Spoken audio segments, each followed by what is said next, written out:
Jacobean playwrights. Thomas Heywood.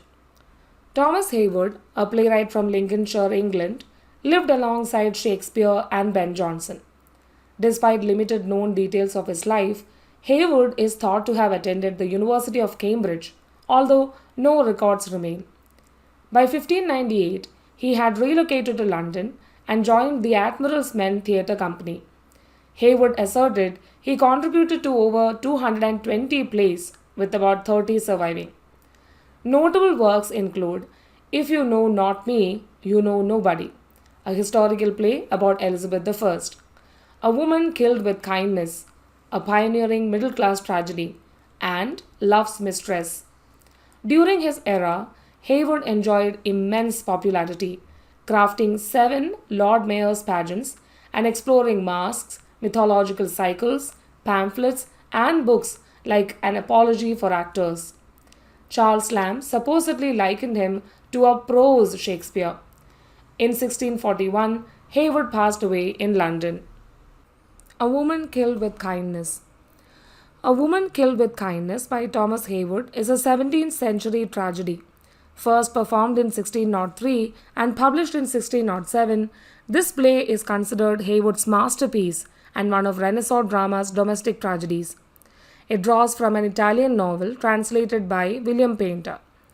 A Woman Killed with Kindness explores themes of passion, morality, and societal norms in the Elizabethan era. The plot revolves around a married couple, John and Anne Frankford. When Anne's house guest, Wendell, seduces her, John's decision to ostracize his wife leads to her self-destructive path. The play contrasts this story with a subplot involving Sir Charles Mountford and his virtuous sister Susan. Susan refuses to use her sexuality to help her brother out of debt. Themes of female sexuality and societal norms are thus central to the play. The play begins with John and Anne's wedding, where Anne's beauty and submission to her husband are praised. A bet at a falconry competition leads to a deadly fight between Acton and Mountford, resulting in Mountford's arrest. Meanwhile, Wendell becomes infatuated with Anne.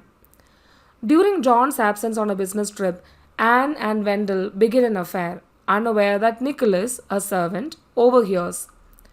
Susan, Mountford's sister, is approached by Acton to clear her brother's debt, but she refuses. Nicholas presents a false letter to take John away on another trip, allowing Wendell to resume his affair with Anne. John catches them in the act, banishing Anne to seclusion. Mountford suggests Susan gives herself to Acton to clear his debt, to which she reluctantly agrees. Acton, moved by Mountford's sacrifice, marries Susan.